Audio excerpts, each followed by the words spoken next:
Gente, boa tarde, bom dia, boa noite, eu não sei que hora vocês estão vendo, mas aqui é a Mariana e eu vou continuar a apresentação da última semana de aula que eu falei com vocês sobre o BNCC. Então, eu vou falar um pouco sobre o currículo em movimento e como é que ele está funcionando aqui no DF. Lembrando que o currículo em movimento é aqui pro DF só, né? O nosso currículo em movimento. Então, da primeira vez que eu apresentei o currículo em movimento, eu não encontrei, porque não tinha atualizado ainda, por causa que a BNCC é nova e tudo mais. A reforma do ensino médio é nova. Então, tem esse site aqui do Conselho Nacional da Secretaria de Educação, em que fala sobre a implementação da BNCC. Você pode ver todos os estados aqui em cima. Fica mais fácil para você enxergar, tudo bonitinho. E foi lá que eu acabei encontrando essa informação de quando seria. Então, das últimas vezes que eu apresentei, falei, vai ser em 2021, então vamos esperar lá e tal. E realmente aconteceu no ano passado. Para elaborar o currículo em movimento, teve várias coisas que ajudaram e alguns pontos que eu achei importante trazer para vocês, para a gente comentar, tá? Então, para começar, a gente tem os leitores críticos, teve o envolvimento de alguns professores, para que realmente pudesse elaborar algo, né, da realidade. Então, a gente teve 3 leitores críticos do IF, uma professora que está na reitoria do IF, eu acredito que ela é da área de linguagens, uma doutora na área de linguagens, vocês podem pesquisar tudo bonitinho lá. A gente teve a Luzia, que é uma professora que já passou aqui pelo campus estrutural, ela é da área de matemática, vocês devem ter tido aula com ela. E a gente teve o Gianni, que também é novo professor aqui. A gente tem... algo que me ajudou foi também as unidades piloto. Houveram 5 unidades pilotos aqui no DF, que conforme foram dando feedback, eles foram os criadores do currículo, foram elaborando melhor o currículo, então esse foi uma parte importante. Também teve outras escolas que ajudaram, tá? Mas enfim, teve essas 5 principais. Foi homologado em 2021 esse currículo. Ele é dividido em 6 partes, sendo a primeira falando de legislação, como todo documento que fala sobre algo, normalmente tem a parte de legislação antes.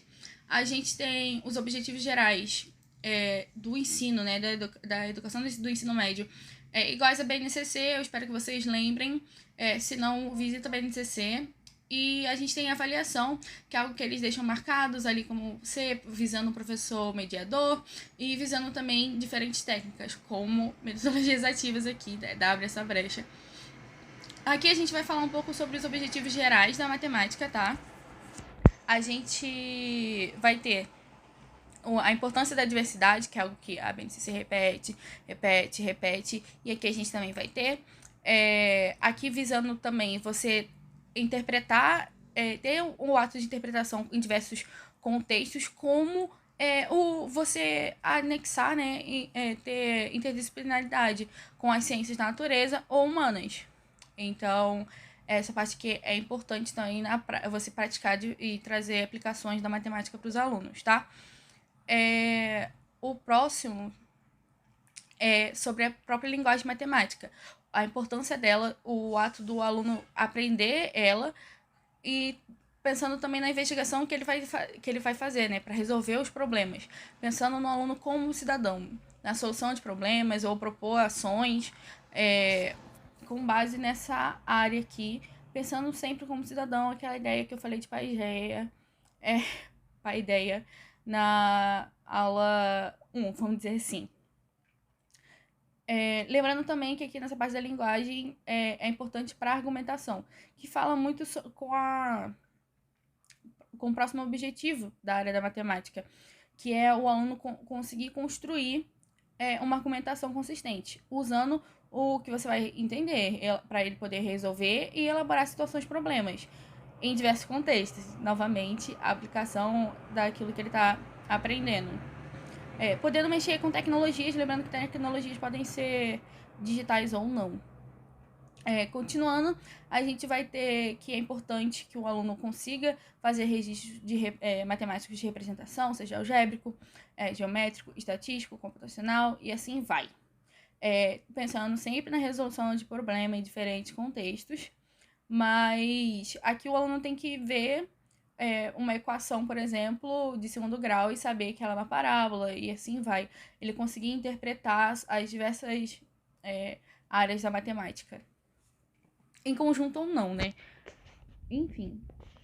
E também aqui mexe um pouco também com a argumentação, o aluno saber que ele pode fazer uma demonstração, que ele sabe elaborar conjecturas, que ele sabe as propriedades matemáticas, usando a necessidade delas ou não, porque às vezes você não precisa de básica para resolver uma equação de segundo grau, mas você consegue demonstrar formalmente esse argumento, essa conclusão que a gente tem na matemática. O Currículo em Movimento tem uma organização curricular interessante que eu acho legal vocês terem em mente. Eu recomendo vocês tirarem print, porque ajuda bastante na hora do código alfanumérico, que eu vou falar no final da apresentação. São 6 divisões que a gente tem aqui de organização de áreas da matemática. A primeira é números e função, que são os objetivos de 1 a 13. Os objetivos são basicamente as habilidades, então é só para você ter em mente, é praticamente a mesma coisa. A gente tem os objetivos 14 e 21, que fala sobre geometria plana e progressões, 22 e 33 a 33 é de função, 34 a 41 é trigonometria e geometria espacial, 42 a 55 é estatística e probabilidade. E, por fim, de 56 a 60, a gente tem lógica matemática e inovação tecnológica.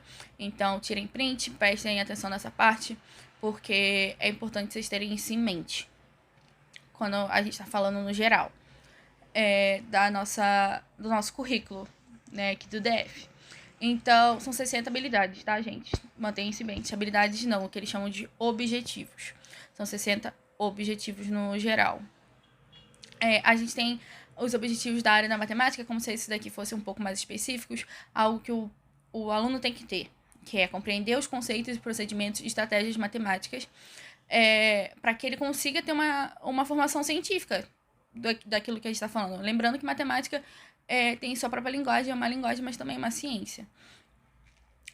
Aplicar os seus conhecimentos matemáticos a situações diversas, utilizando na interpretação da ciência, na atividade tecnológica e nas cotidianas, só para deixar bem claro. Utilizando ferramentas matemáticas para formar a opinião própria. Por exemplo, você vê uma informação estatística de alguma coisa, ou, por exemplo, tantas pessoas votaram em tal presidente, as eleições estão chegando. Então, o que isso significa? Saber interpretar essa porcentagem, saber ver um gráfico e saber interpretar. Desenvolver capacidade de raciocínio e resolução de problema. Também pensando na área do aluno ser cidadão. Aqui também fala sobre resolução de problemas para desenvolver a compreensão de conceitos matemáticos.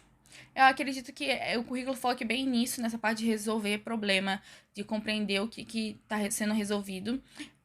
O próximo fala também sobre argumentação, que é algo que a BNCC fala bastante, que é que o aluno tem que saber se expressar oralmente, escrito e graficamente em situações matemáticas e apreciar a linguagem matemática nela, presente, né, nessa argumentação.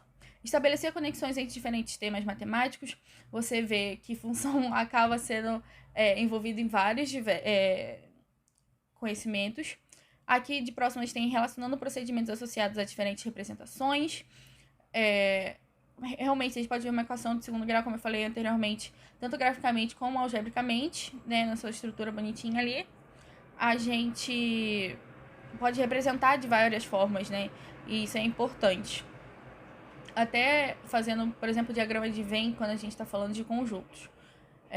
Só para vocês terem uma ideia. O sentimento de segurança em relação às suas capacidades matemáticas. Ou seja, o professor tem que ajudar o aluno a desenvolver sua autonomia e sua cooperação. Então, você, através de cooperação e autonomia, você vai instigando o aluno. Então, resumindo basicamente, o que a gente tem na área de matemática são 60 objetivos, que são praticamente habilidades que a gente tem. Foram elaborados em conjunto, ele é como se fosse algo meio que complementar do ensino fundamental. Foi algo que eu já falei antes, é tudo bonitinho, é algo contínuo, não é algo que para, corta e tudo mais. Foi usada a taxonomia de Bloom para que a gente tivesse esses objetivos. Então, eu recomendo que vocês pesquisem o que é, porque no momento que vocês pesquisarem, vocês vão ver que é uma ferramenta muito boa de se usar quando você está fazendo qualquer tipo de planejamento, principalmente a atualizada.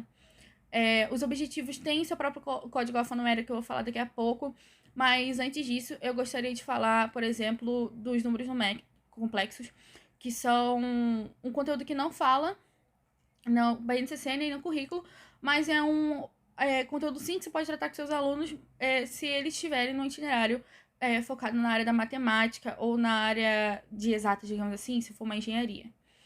Como eu falei, tem o próprio código alfanumérico e ele é bem óbvio, tirando a parte numérica. Mate significa matemática, FG significa formação geral, que você também pode ver como formação geral básica, tá? E o número, ele segue uma ordem que o currículo chama de hierárquica, mas basicamente é a formação, a ordem que eu mostrei para vocês anteriormente, daquelas 6 divisões, daquela divisãozinha que eu falei para vocês tirarem print, que é muito importante. Então, essa parte do número não tem uma ordem, infelizmente, porque na BNCC você consegue ver, essa aqui é da competência tal, você já consegue se localizar bem melhor. No próprio arquivo da BNCC, que você tem que ter ali com você, mas aqui no currículo a gente, infelizmente, não tem isso. A gente, infelizmente, está parado. Eu tô voltando agora para vocês verem essa organização aqui. Ele segue essa daqui, então quando a gente tá vendo o objetivo lá que eu botei mate, é da matemática, 01, então tá na área de números e funções. Então é o primeiro objetivo dessa área. E FG é aquela parte que eu falei da formação geral, ou formação geral básica. Mas normalmente no código vai estar FG, mas a abreviação pode ser FGB. Tá? Então é bem simples, só não tem muita lógica parte numérica, assim, pelo menos no meu ver, talvez eu seja mal acostumada. Tô mostrando as diferenças para vocês agora, basicamente a parte de legislação, vocês conseguem achar facilmente online, e a própria BNCC e a próprio currículo falam sobre isso e tem suas referências, então não é difícil de achar. Aqui no final tem o currículo em movimento, que é fácil de você achar, também online, recomendo vocês terem esse PDF junto ao coração de vocês, e também entrarem no site da Secretaria de Educação, para vocês verem como é que tá o novo ensino médio. Tem toda uma parte de histórico lá sobre o novo ensino médio, que facilita bastante o que vocês... para vocês terem uma noção do que está acontecendo, das 5 escola piloto primeiro, as que vieram depois, que também ajudaram nesse processo de entender o que estava acontecendo, o que poderia acontecer. Então, eu recomendo vocês irem nesses sites. É isso por hoje, eu agradeço vocês pela atenção e qualquer